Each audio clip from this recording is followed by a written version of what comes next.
Hi, a question was asked, how do we know what Hebrew word goes with what Greek word? For instance, in another thread it was stated that the Greek word used for manger in Luke 2 is the same as the Hebrew word sukkot. But when I look in Blue Letter Bible, all it seems to give is the Greek. How would I have known it was the same as sukkot? I hope the answer is simple. We have Strong's Concordance and also Blue Letter Bible app. So I'm going to show you what I do. I don't know how to do it outside of looking in the Septuagint. Now the Septuagint was a translation of the Hebrew Tanakh, the Old Testament, into Greek. And this was before the time of Yeshua. And basically what I do is I can go to the Septuagint, I can find out what Greek words they used, and then I can go to the Hebrew Tanakh and compare.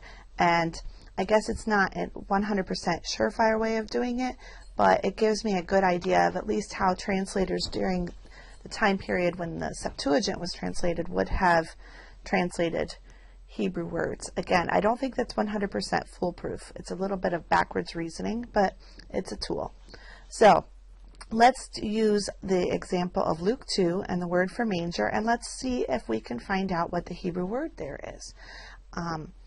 This will be interesting. Now, again, this is not the whole story, so I want to emphasize that just because we are using these tools does not make us scholars of what was going on in the first century or what a sukkah was and all of these things. So, all right, let's go to Luke 2. I'm using the blueletterbible.org website. If I were on my phone, I could use their app, but I tend to use the website more because I can see more. All right, so here I am at Luke 2. And I'm going to go down here to verse 7, and she brought forth her firstborn son. And by the way, I'm in King James because then I can look up the Strong's numbers. She brought forth her firstborn son and wrapped him in swaddling clothes and laid him in a manger because there was no room for them in the inn. So the question was, is that word the same as the Hebrew word for a sukkah?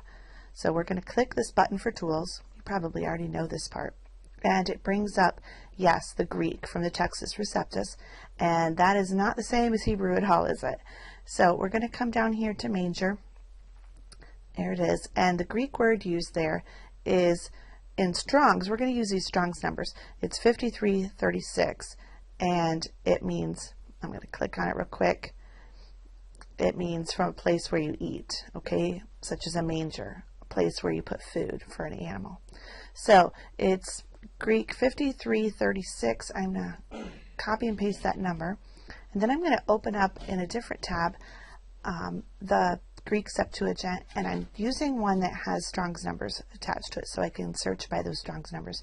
This is the website that I use, abohu.cz/bible/index.php, and it brings you, this is an Analytic Septuagint with Strong's numbers and morphology, and we come down to the bottom of each page and you can search for Strong's numbers. So I already had it in here, but no, I didn't. That was a different one.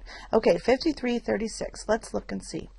Is this word used anywhere in the Hebrew Tanakh or in the Septuagint? Okay, so we find that it is used 7 times. Okay, and each one, let's see, you could look up each one. 2nd Chronicles, Job 6, Job 39, Proverbs 14:4, Isaiah 1:3, Joel 1:17, and Habakkuk 3:17. So you can look up all of those places, and what I would recommend is that you look up, you also open up a Blue Letter Bible in a different tab, and you look at these words in the Hebrew. Okay, so let's just for fun, I haven't done this yet, let's look at 2nd Chronicles 32:28. All right, 2nd Chronicles 32:28. I think I'll copy and paste because I hate remembering numbers. So we're going to type that here. We're going to open this one up.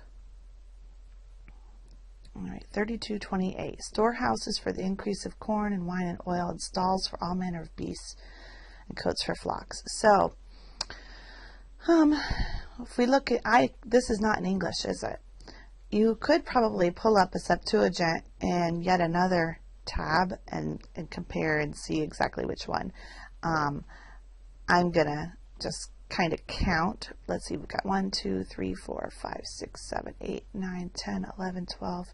You can kind of hover over these and see this was what each one means. So it's after the wine in the sentence, and it's after, hold on, let's see if I can make it hover, olive oil. So it's after the wine and the olive oil. So there's the wine and the olive oil, and there, right there is the word. And in Hebrew, the word for stalls is erva, 723. So it's not making a very good case at the moment that that's a sukkah.